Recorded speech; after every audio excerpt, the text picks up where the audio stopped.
que recebeu. Quando alguém é um rio que gera um oceano, não há nenhum tirano que arranque o que é seu. Um ventre quando se transforma em um santuário, é revolucionária meu modo de ver. Ninguém vai do parto ao santuário sem saber porquê. Tem que ter a luz da humildade, cumplicidade, amor e revelia. Ninguém vai se torna mãe da cristandade sem a santa ousadia. Olhos que velaram pelo sono de Adonai, clareai o mundo, mãe, iluminai.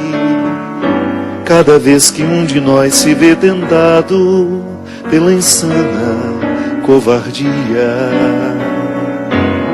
Divina Mãe, estrela luminosa, que perpetuou Belém.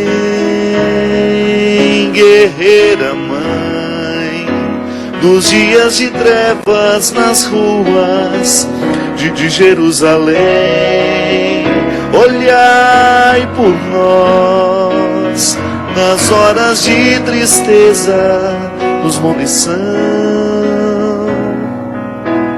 e derramai a poderosa força de vontade em nosso coração.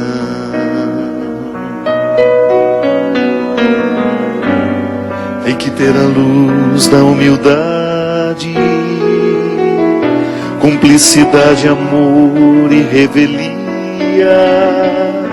Ninguém se torna mãe da cristandade sem a santa ousadia. Olhos que velaram pelo sono de Adonai, clareai o mundo, mãe, iluminai. Cada vez que um de nós se vê tentado pela insana covardia. Divina Mãe, luminosa, que perpetuou Belém. Guerreira Mãe, nos dias de trevas nas ruas de Jerusalém, olhai por nós nas horas de tristeza, nos momentos de aflição, e derramai a poderosa força de vontade em nosso coração. Divina Mãe, estrela luminosa, que perpetuou Belém. Guerreira Mãe, nos dias de trevas nas ruas de Jerusalém, olhai por nós nas horas de tristeza, nos momentos de aflição,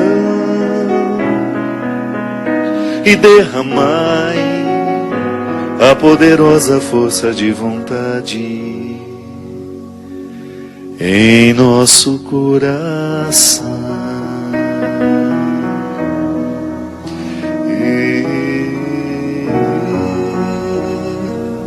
Muito boa noite, é com muita alegria que nós começamos mais um programa de Direção Espiritual.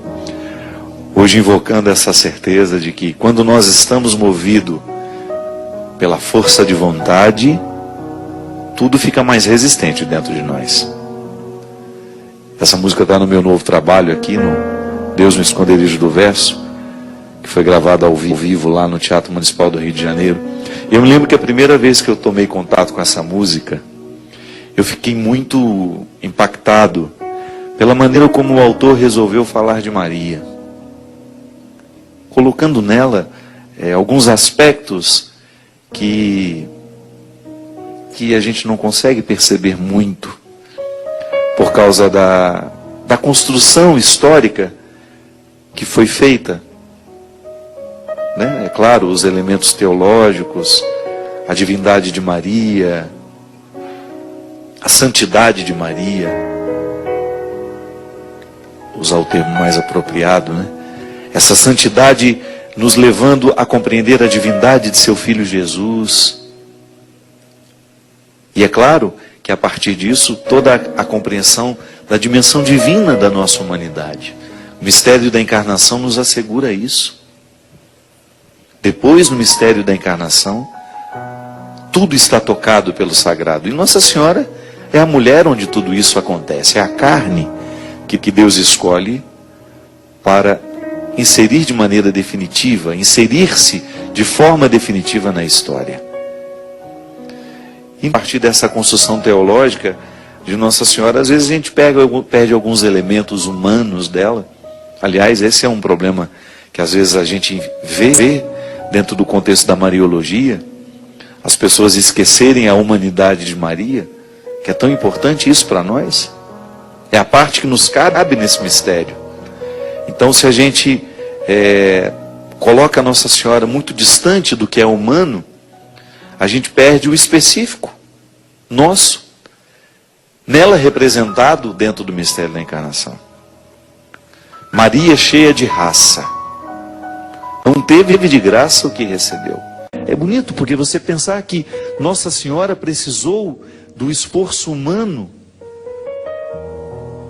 em todo o seu processo também, na elaboração de tudo aquilo que ela precisava significar na vida de seu filho.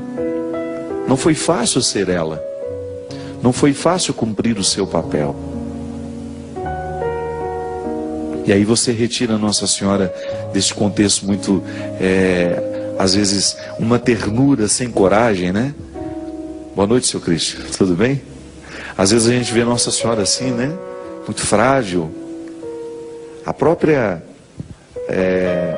muitas vezes, a própria representatividade, na própria imagem que às vezes a gente tem dela. Uma ternura que dispensou a coragem, não. Pelo contrário, né? Essa ternura só é possível porque essa mulher teve muita raça. Ela precisou enfrentar os desafios diários de sua maternidade. Precisou lutar no seu dia a dia para poder exercer o papel na vida de seu filho Jesus e enfrentar a sociedade do seu tempo. Aqui é uma passagem muito interessante que mostra essa força de vontade como um elemento essencial na vida de Nossa Senhora. Porque Deus nos transforma a partir da vontade, né? O fortalecimento da vontade é um processo necessário em nós. Se eu for deixar-me levar pelos meus impulsos, é bem provável que eu não pratique nenhum esforço no meu dia a dia. Se eu for obedecer aquilo que muitas vezes me chama, eu não vou fortalecer a minha vontade. Eu vou ficar num contexto raso da existência. Não. O contexto da vontade é mais profundo. Ele ultrapassa o contexto dos desejos. É como se nós estivéssemos num solo mais fértil, onde se a semente é colocada ali naquele lugar, ela tem mais chances de florescer. A vontade é o território mais fértil que Deus pode encontrar em nós. Quando Ele semeia a minha vontade, quando a vontade de Deus se encontra com a minha vontade, e ali eu fortaleço no meu dia a dia essa correspondência das duas vontades, é impressionante como eu cresço no fortalecimento da minha vontade. E é uma passagem bonita que está no Evangelho de Lucas, que é justamente a narrativa do Evangelho, a narração do nascimento de Jesus. Há uma frase que marca muito a espiritualidade mariana, e pode ser que você, evangélico, que me acompanha agora torça um pouco o nariz quando eu falo de espiritualidade mariana, não precisa ficar preocupado não. Toda vez que nós falamos de espiritualidade mariana, nós estamos pegando a cristologia e colocando na maneira específica que Maria teve de seguir Jesus. É a mesma coisa quando você fala de espiritualidade franciscana. Você pega o específico de Jesus em Francisco, né? Você não está inventando uma realidade acima de Jesus, não. Você está pegando aspectos da vida cristã que foram intensamente vividos na vida daquele santo. Nós não estamos substituindo Jesus por Maria, não estamos substituindo Jesus por São Francisco, não. Nós estamos salientando os elementos da vida de Jesus que foram vividos na radicalidade na vida dessas pessoas. É para isso que nós temos os santos. Não é para substituir Jesus, não é para fazer o papel de Jesus, não. A teologia é muito clara quando nos coloca diante do mistério de Maria, como aquela que foi a primeira seguidora, a primeira discípula, a primeira apóstola, porque foi ela que viu crescer a graça de Deus no mistério encarnado em seu Filho. Então Maria é mãe de Deus, Jesus é Deus, e a mãe que educa este menino para que ele tenha condições de compreender a sua missão e vivê-la até o fim. Então, quando a gente fala de espiritualidade mariana, nós estamos falando dos aspectos da vida cristã que nós podemos compreender melhor quando olhamos para ela. Porque a figura da mãe, a figura da mulher, é importantíssima dentro da nossa elaboração humana. Então, se eu quiser compreender alguns detalhes da vida de Jesus, a partir do específico do que sua mãe experimentou, isso só me enriquece. Isso não é um cristianismo que me empobrece. Ah, padre, mas eu já tenho Jesus, sim. Mas é muito bom você ter aqueles que o experimentaram de perto, também como modelo para nós. A minha experiência é cristã o tempo todo. Jesus é o centro, não abro mão dele. Não o troco por santo nenhum. Não o troco nem pela Virgem Maria. Jesus é o centro da minha experiência. É no ressuscitado que eu creio. Mas enquanto creio no ressuscitado, eu presto atenção naqueles que estiveram mais próximos dele do que eu. E de maneira muito especial, de maneira muito sagrada, a sua mãe. O nascimento se dá num contexto de muita simplicidade, a gente sabe disso. Jesus não nasceu de maneira sofisticada. Ele nasceu num contexto de desprezo, de pobreza. Não havia um lugar para ele. E o evangelista Lucas diz assim: naqueles dias, saiu um decreto do imperador Augusto mandando fazer o recenseamento de toda a terra. O primeiro recenseamento feito quando Quirino era governador da Síria. Todos iam registrar-se, cada um na sua cidade. E também José, que era da família e da descendência de Davi, subiu da Nazaré, na Galileia, à cidade de Davi, chamada Belém, na Judeia. Eles subiram lá justamente para registrar-se com Maria, sua esposa, que estava grávida. Quando estavam ali, chegou o tempo do parto, e ela deu à luz ao seu filho primogênito, envolveu-o em faixas e deitou-o numa manjedoura, porque não havia lugar para eles na hospedaria. Então, do lado da hospedaria, existia essa gruta onde dormiam os animais. Nós que já tivemos a graça de estar em Belém, sabemos, já tivemos a oportunidade, inclusive, de celebrar missas dentro dessas grutas, onde possivelmente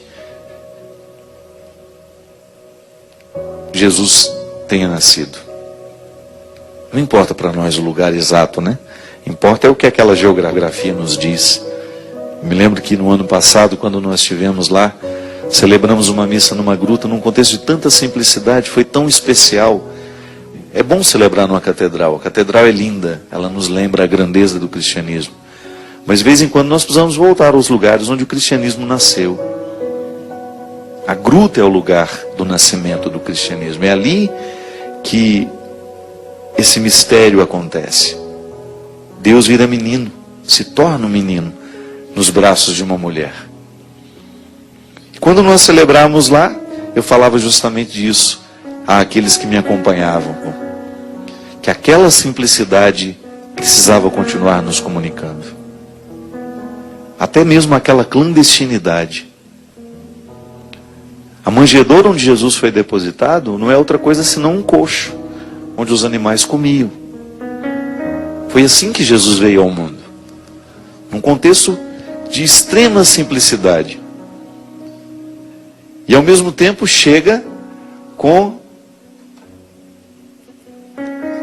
uma proposta sofisticada de transformação do mundo, que nós estamos até hoje tentando compreender. Havia naquela região pastores que passavam a noite nos campos, tomando conta do rebanho. Um anjo do Senhor lhes apareceu, e a glória do Senhor os envolveu de luz. Os pastores ficaram com muito medo. O anjo então lhes disse: não tenhais medo, eu vos anuncio uma grande alegria, que será também a de todo o povo. Hoje na cidade de Davi, nasceu para vós o Salvador, que é o Cristo Senhor. E isso vos servirá de sinal. Encontrareis um recém-nascido envolto em faixas, deitado numa manjedoura. De repente juntou-se ao anjo uma multidão do exército celeste, cantando a Deus. Glória a Deus no mais alto dos céus, e na terra paz aos que são do seu agrado. Quando os anjos se afastaram deles para o céu, os pastores disseram uns aos outros: vamos a Belém para ver o que aconteceu, segundo o Senhor. Foram, pois, às pressas a Belém, e encontraram Maria e José, o recém-nascido, deitado na manjedoura. Quando viram, contaram as palavras que lhes tinham ditas a respeito do menino. E todos os que ouviram os pastores ficaram admirados com aquilo que contavam. Maria, porém, guardava todas essas coisas, meditando-as no seu coração. Os pastores retiraram-se, louvando e glorificando a Deus por tudo o que tinham visto e ouvido, de acordo com o que lhes tinha dito. Quando a gente fala que essa frase é importante no contexto da espiritualidade mariana, que Maria guardava todas essas coisas no coração, na verdade nós estamos recordando uma virtude dessa mulher que é fundamental para a gente na experiência do nosso cristianismo. Quando o evangelista diz que Maria guardava, ele está justamente se referindo a uma maneira muito particular de contemplar os acontecimentos. Tá certo que a contemplação pedirá sempre de nós uma calma, uma serenidade. Não é possível contemplar uma paisagem na pressa. E é interessante porque Maria não está dispensada desta dimensão humana. Contemplar aquilo que lhe acontece e permitir que o acontecimento lhe seja registrado no coração. Essa linguagem é afetuosa, a gente sabe. Na verdade, tudo é registrado na nossa cabeça. Mas aqui o evangelista está se utilizando de uma linguagem amorosa, justamente porque nós sabemos que o coração significa isso. Tudo aquilo que eu tenho no coração é aquilo que eu já sei de cor. É aquilo que já está registrado em mim. Você lembra que quando você estava na escola, a professora pedia isso a você? Olha, eu quero que este texto você já saiba de cor na próxima aula. O que era isso? Saber de cor. É você não precisar do escrito que está de fora. É você ter a informação internalizada. Não era interessante isso? Eu sei de cor. Posso dizer então, eu sei de coração. Não preciso do que está fora de mim. É sempre um desafio para nós, né? Permitir que a Sagrada Escritura, por exemplo, deixe de ser uma estrutura de um livro que está externo, externa a mim, mas eu quero que essa palavra esteja no funcionamento da minha mente, no funcionamento do meu coração. Foi justamente o que Maria nos ensinou desde o início. Uma mulher que prestou atenção em tudo o que dizia respeito ao seu filho, porque ela queria saber de cor.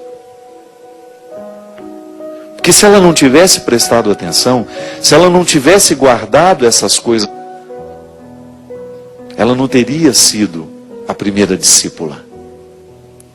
A condição de discípulo requer, antes de qualquer coisa, a contemplação. A capacidade de prestar atenção no mestre, a capacidade de ouvi-lo e de internalizar o que ele está dizendo. Minha gente, esse menino no colo já lhe comunicava. Esse menino recém-nascido já estava provocando reações. Os pastores aqui significam justamente o mundo. Toda a estrutura do mundo que já está começando a tomar conhecimento da decisão definitiva de Deus de entrar na história. É interessante essa representatividade. Os pastores chegando, representando o mundo todo, que a partir daquele momento vai começar a ouvir a falar de Jesus. E Nossa Senhora registrando tudo isso no seu coração, como uma discípula atenta, como aquela que está observando para saber de cor. Eu, no meu dia a dia, eu preciso ter esse evangelho de cor. Não no sentido de sabê-lo decorado, mas no sentido de tê-lo internalizado. Por isso que eu dizia para vocês que essa expressão tão especial dentro da espiritualidade mariana, Maria ouvia e guardava tudo isso no seu coração, é fundamental para nós. O cristianismo não é possível quando nós não registramos no coração. De nada vale eu ter uma prática externa, de nada vale eu ter os conceitos todos muito claros, se eles não estão registrados dentro de mim, lá no mais íntimo do meu ser. Não é o exterior que nos identifica como cristãos, mas é aqui no registro do coração. Às vezes eu fico pensando que nas estruturas do mundo em que nós estamos situados, será cada vez mais um desafio ser cristão. Porque o mundo, ele dificulta esse guardar no coração. Nós somos muito jogados para fora o tempo todo. São poucas as situações que nos jogam para dentro. São poucas as situações que nos estimulam um olhar demorado sobre nós. Né? Como nós somos dispersos, como vivemos dispersos no dia a dia. Como é que nós queremos construir uma espiritualidade no meio de tanta dispersão? Se nós não quebrarmos as regras da dispersão, nós não vamos viver esse benefício que Maria viveu.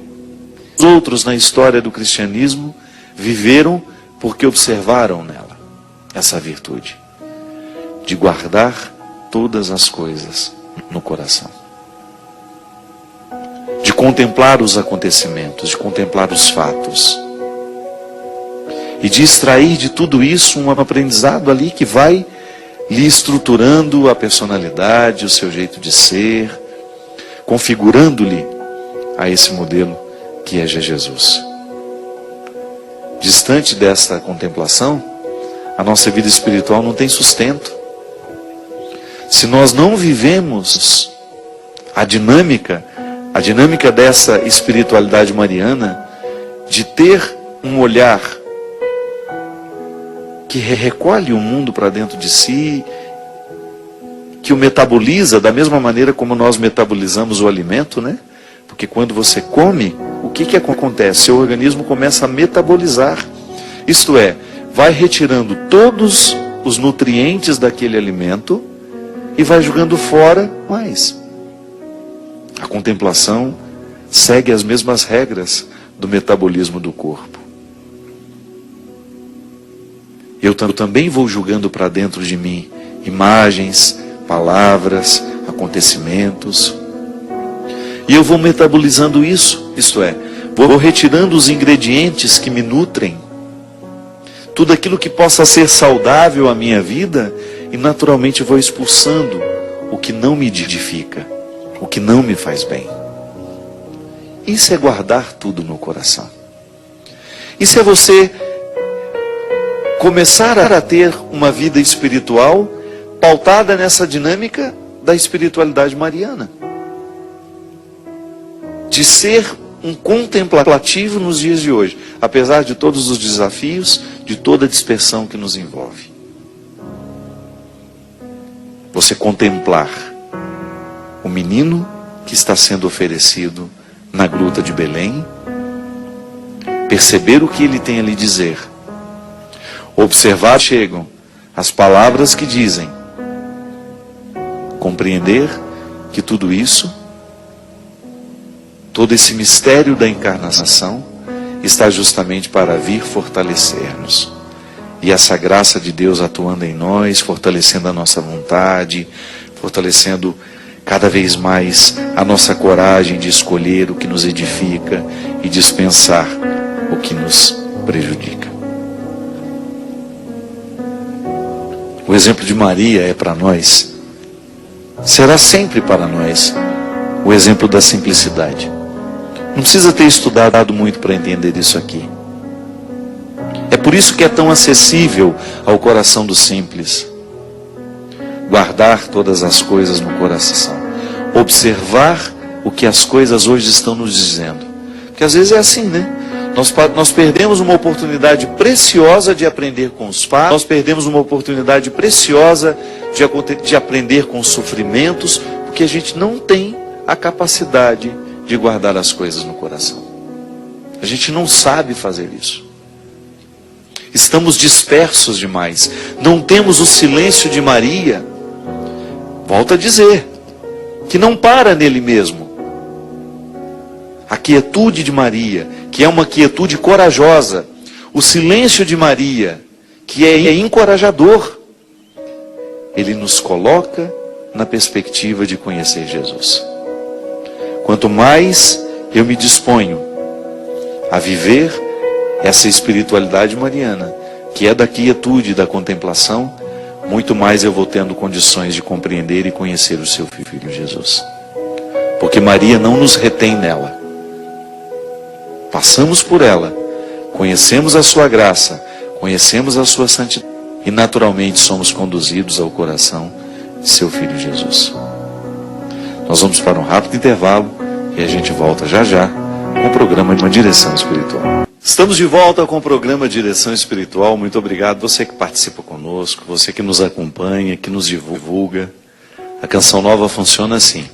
A partir do momento que um coração é tocado, ele naturalmente vai contar a uma outra pessoa do benefício que encontrou aqui, e assim nós vamos ficando conhecidos. A obra de Deus, ela não conta com muitas propagandas, né? Mas é o coração convertido que vai anunciando ao outro.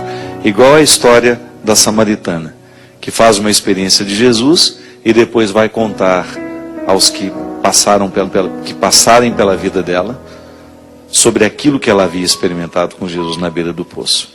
A Canção Nova funciona assim. E nós agradecemos sempre a todas as pessoas que tornam esse instrumento de evangelização possível.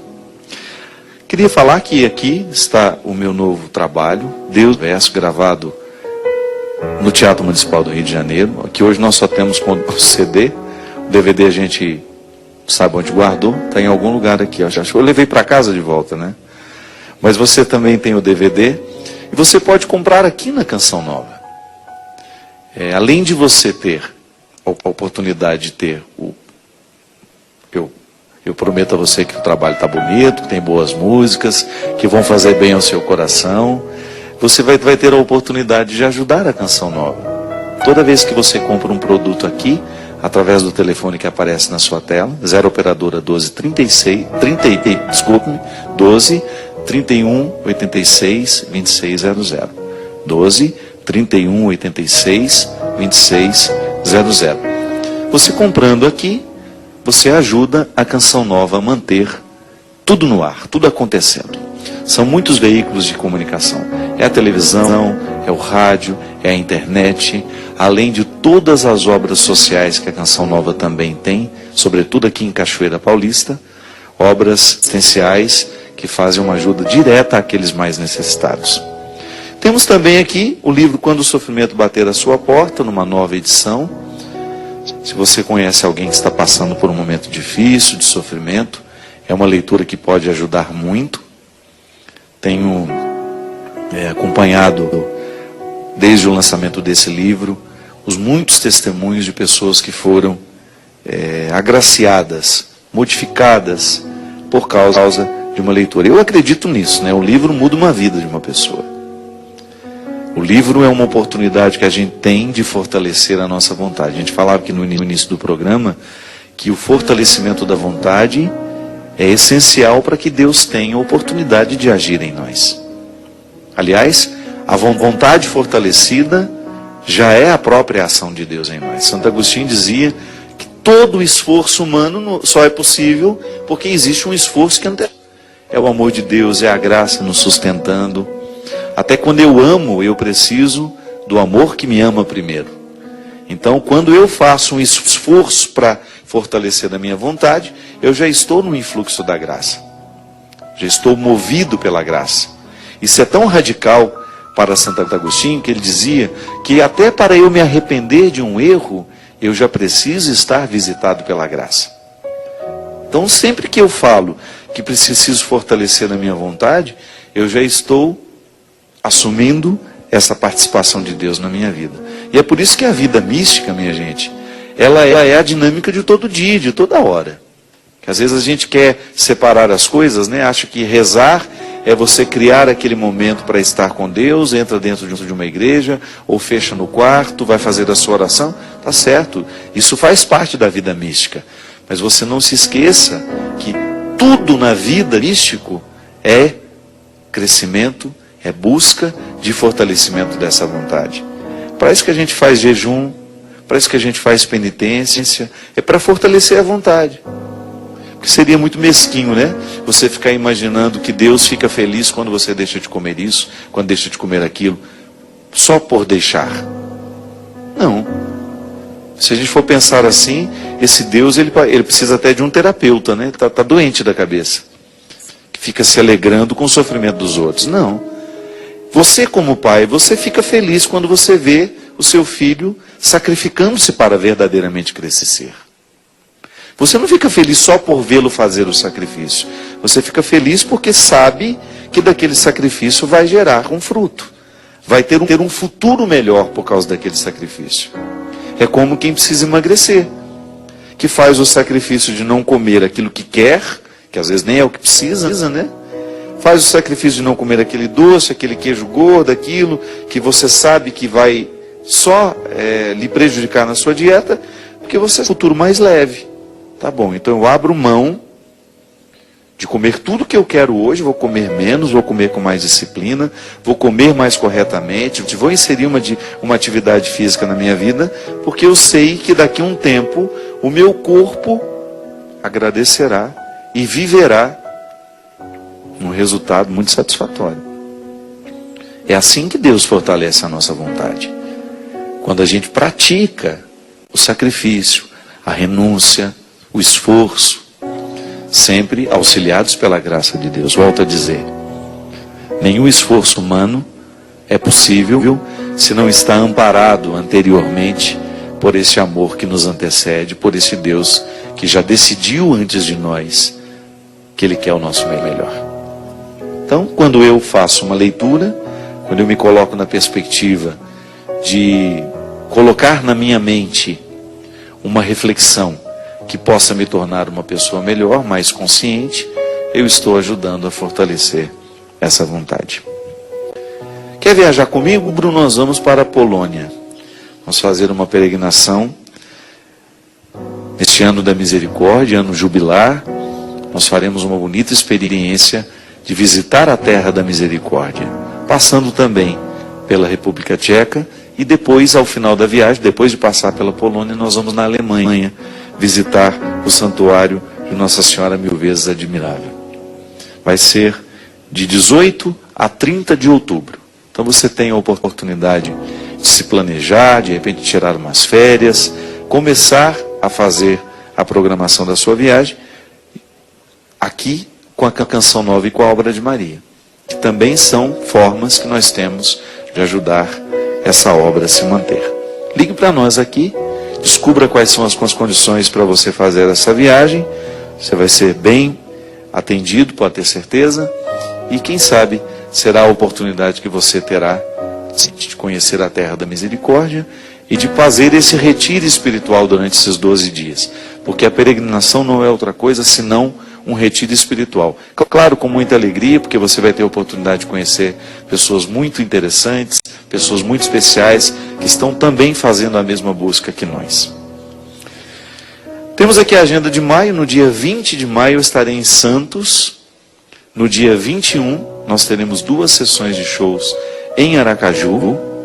E no dia 27 de maio nós estaremos em Limeira, São Paulo. E no dia 28 em Sumaré. E aí, seu Cristian, tudo certo?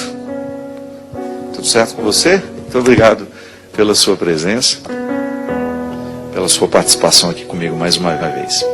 A Maria do Socorro escreveu e ela falou justamente um aspecto interessante desse que nós estávamos falando anteriormente.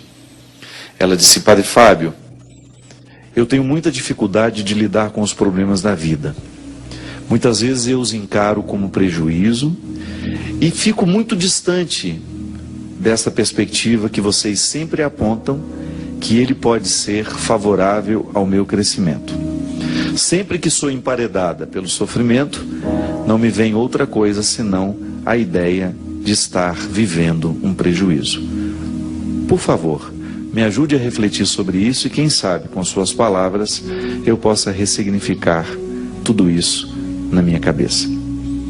Maria do Socorro, primeiramente, muito obrigado pela sua partilha, pela oportunidade que a gente tem de ajudar muitas pessoas através da sua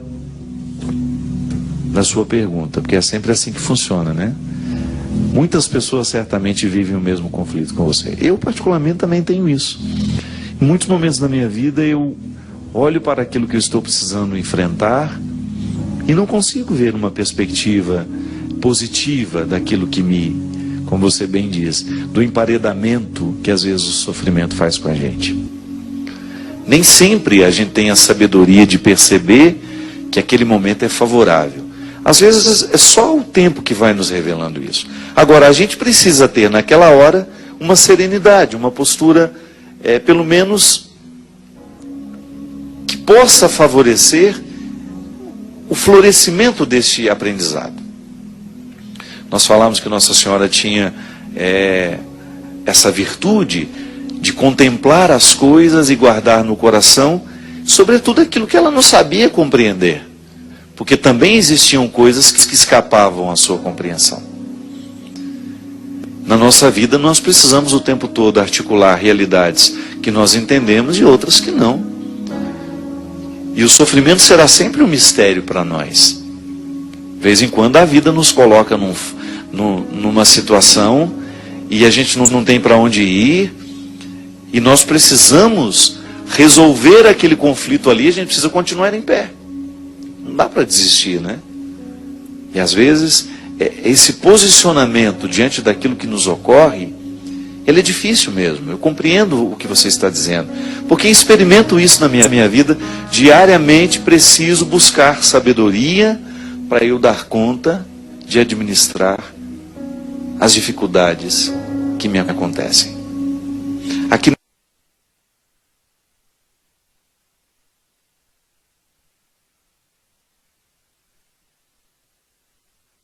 nesse livro há uma referência interessante, quer ver? Tem uma poesia do Carlos Drummond de Andrade, em que ele fala, em que ele aqui eu achei. E agora, José, já ouviu esse poema? É um momento justamente em que esse personagem, criado por Drummond de Andrade, que na verdade é um pouco de cada um de nós, é colocado diante de uma situação que ele precisa administrar. Está aqui no livro. Ó. Existem algumas formas de sofrimento que parecem nos colocar diante de um beco sem saída. Como você mesmo está dizendo, Maria do Carmo. Essa dificuldade que às vezes a gente tem de perceber o que aquele sofrimento pode fazer comigo. Para onde eu posso ir depois dessa dor? Não há para onde fugir. É como se estivéssemos diante da própria vida nos perguntar, e agora? Quem não passou, né, por um momento assim? Em que você só tem essa pergunta, e agora? O que eu faço com tudo isso? O poeta mineiro Carlos Drummond de Andrade escreveu um poema muito simples, mas de beleza e significados muito profundos. O poema gira em torno de inúmeras perguntas, todas elas endereçadas a um tal José. A universalidade do nome, né? Porque José é um nome que talvez todos nós temos um José dentro de casa. Então é uma forma de dizer, todo mundo é um pouco José. A universalidade do nome nos permite pensar que Drummond queria colocar toda a condição humana diante daqueles questionamentos. Aí ele diz no poema para José, a festa acabou, a luz apagou, o povo sumiu, a noite esfriou, e agora, José? E agora você? Ao colocar esse tal José diante da dureza do agora, o poeta parece querer forjar uma reação positiva, como se desejasse acordá-lo de uma espécie de letargia paralisante, não é? De vez em quando, o sofrimento faz isso com a gente. Você fica como que paralisado diante dos fatos. Digamos que você está passando pela perda de alguém. Aquela morte, num primeiro momento, nos paralisa. E a vida faz essa pergunta, e agora? Como é que você vai continuar sem ele? Como é que você vai administrar a vida sem ele? Pois é, aqui no poema e na nossa vida, o agora já está aqui. Preciso reagir. Não há para onde fugir. O agora parece condensar toda a dureza da vida, de maneira que José não tem para onde ir, senão para dentro de si mesmo, para viver aquilo que o Evangelho fala que Nossa Senhora era especialista em fazer, em observar e guardar tudo no coração. José não tem a quem procurar, senão a ele mesmo. O poeta e sua sensibilidade tão aguçada parecem fornecer neste poema uma interessante chave para a interpretação do sofrimento. Já experimentei isso na carne, e creio que você também já tenha experimentado. Por vezes a dor nos coloca em caminhos estreitos. Ela nos tira as ilusões, porque é crua como a carne que nos prende aos ossos. Por isso pode nos fazer crescer quando administrado do jeito certo. Nas histórias das mães que perderam filhos, diante de agora semelhantes, as reações podem ser muitas. A vida empareda as pessoas da mesma forma que Drummond empareda José. Minha mãe também sofreu o golpe. Viveu o inferno de ter que sepultar uma filha, alterando assim a ordem natural da vida, cuja regra deveria ser os pais jamais sepultarem os filhos. E diante de um fato tão cruel, a pergunta da vida foi feita à minha mãe. A pergunta da vida foi feita a muitas mulheres e a muitas pessoas que perderam seus entes queridos. O poeta continua a mostrar a realidade a José. Estás sem mulher, está sem discurso, está sem carinho, já não pode beber, já não pode fumar, cuspir já não pode, a noite esfriou, o dia não veio, o bonde não veio, o riso não veio a utopia e tudo acabou, e tudo fugiu, e tudo mofou, e agora, José? A dinâmica das palavras do poeta parece construir um labirinto como se José fosse julgado para o lugar onde ele verdadeiramente deveria estar naquele momento. Porque às vezes é assim, minha gente. Na hora do sofrimento nós queremos fugir dele. Mas se a gente observa o movimento com sabedoria, não há outro lugar senão estar nele mesmo. É a melhor maneira de curá-lo. Marido Carmo, é a melhor maneira que você tem de enfrentar o sofrimento é percebendo-o em toda a sua totalidade. Talvez seja por isso que você não esteja conseguindo compreendê-lo como uma oportunidade de crescimento e você só o interpreta como um prejuízo, porque você não entrou no coração dele. Você só esbarrou nas aparências do sofrimento. E quando a gente fica só nas aparências do sofrimento, ele soará sempre como um prejuízo para nós. Só quem entra no coração dele é que vai descobrir a lição que ele pode nos dar. Volto a dizer, somos superficiais demais. Somos superficiais nas nossas alegrias, somos superficiais nos nossos sofrimentos. Mas aqui, o poeta joga José dentro dele mesmo. Não há para onde fugir. Nenhuma superficialidade aqui está possível. A vida, a dinâmica do sofrimento, julgou José dentro desse labirinto. O poeta realiza o mesmo caminho que o sofrimento realiza na vida humana. Encaminha para a pergunta fundamental: e agora? O poeta realiza o mesmo movimento que o sofrimento realiza na vida humana. Encaminha e faz a pergunta: e agora? As estradas que eram tantas foram reduzidas. Isso acontece no seu sofrimento. Parece que você não vê outras estradas, só vê aquela. O sofrimento retira tudo aquilo que parecia ser amplo antes dele chegar. É preciso escolher o que faremos. Não temos do que tínhamos. A vida estabeleceu um novo quadro. E agora? E agora, José? O poeta continua retirando José do mundo, das ilusões, colocando na realidade.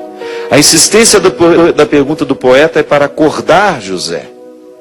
Diante do sofrimento não temos o direito de dormir.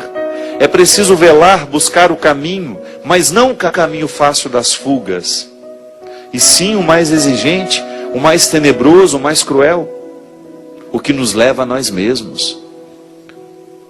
Recordo-me que depois de ter recebido a notícia da minha irmã, a minha mãe não quis tomar nenhum medicamento que a deixasse mais calma. Ela me dizia, olhando nos meus olhos: a gente tem que viver tudo, não tem, meu filho? Não podemos fugir de nada, não é mesmo?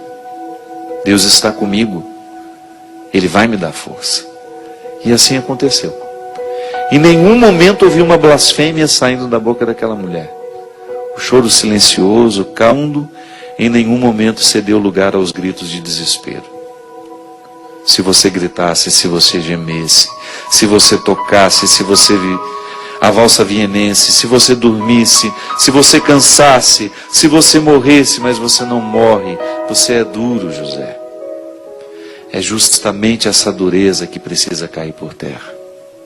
Sofrimento é uma experiência de humanização. José precisa se humanizar. Ao perder todo o contexto de suas possibilidades, não lhe resta muita coisa a não ser o destino de sua humanidade. José era duro, não sabia cantar, não sabia gritar, não sabia gemer. O poeta demonstra o quanto essa insensibilidade o impede de vencer as forças do agora. Nem para morrer José está pronto. A dureza o priva até mesmo da solução mais fácil, tarde. Minha mãe, naquele momento, ela estava imersa na realidade dela. E desde criança ela aprendeu a sofrer com as perdas. Ela nunca enxergou o marido Carmo como um prejuízo. A minha mãe sempre teve facilidade de abrir a caixa do sofrimento, sabe? Como se fosse um presente, e descobrir o que estava dentro dela. Porque desde menina, a vida perguntava para ela: e agora, Ana? Da mesma maneira como o poeta pergunta ao José. Da mesma forma como a vida pergunta a você também. Eu sei que você também já passou por situações de ser como o José do poema do Drummond de Andrade. E agora? O que você faz com tudo que você tem diante de você? O que você faz com o filho morto? O que você faz com a mãe morta? Com o pai morto? Com o irmão morto? Com o amigo que traiu? Com o casamento que acabou? com o desemprego que chegou? O que você faz com a tristeza que lhe ocorre? A vida lhe pergunta, e agora? Como é que você vai encaminhar a sua vida depois dos acontecimentos trágicos? Vai querer uma solução? Vai querer descobrir o que isso pode lhe dizer, o que isso pode lhe ensinar? Ou você vai permitir que a amargura venha derramar o seu manto sobre você? Porque sim, quando nós não cuidamos, eu vou deixar o poema para você continuar lendo em casa, viu? A reflexão sobre ele. Porque é assim, quando nós não temos a coragem de abrir a caixa do sofrimento e aprender com tudo aquilo que está ali dentro, ele pode se tornar amargura em nós. Aí a amargura paralisa, não deixa ir adiante. Não deixa a gente crescer. É por isso que é tão interessante, é tão nobre da nossa parte, olhar nos olhos de todas as realidades, contemplá-las, da mesma maneira, com a mesma profundidade com que Nossa Senhora fazia, e procurar aprender com elas. Não se desespere diante daquilo que a vida está lhe oferecendo. Antes do desespero, faça a pergunta certa. E agora? O que você pode fazer daquilo que a vida lhe fez? E agora? O que você pode aprender com essa traição? O que você pode aprender com essa morte? Ah, padre, é tão difícil, eu sei. Não é fácil para ninguém. Mas você pode ter certeza que todas as pessoas, as mais interessantes que eu encontrei na minha vida, elas souberam lidar bem com a pergunta da vida. E agora? Elas não se entregaram. Elas não permitiram que o rancor, que a amargura viesse depositar o seu manto sobre elas. Elas quiseram aprender. Maria do Carmo e todas as que me escutam agora, todos os Josés, todas as Marias que me escutam agora, às vezes a gente só precisa fazer esse movimento, ter coragem de escutar o que o sofrimento está tentando nos dizer. Antes do desespero, antes de achar que não tem solução, ouse perguntar ao seu sofrimento o que ele pode lhe trazer de bom. Eu espero, desejo, no fundo do meu coração, que Deus lhe ajude a conviver com Ele. Que Deus lhe ajude a conviver com a sua dor, com o seu desconforto. Nesse desconforto, você se torne uma pessoa melhor. Porque sim, o sofrimento tem o poder de nos educar, de nos fortalecer, de nos tornar maiores. Derrame sobre você, sobre o seu sofrimento, sobre a sua dor, a bênção e a proteção do céu, do Deus Todo-Poderoso, Pai, Filho e Espírito Santo. Amém. Até a semana que vem, se Deus quiser.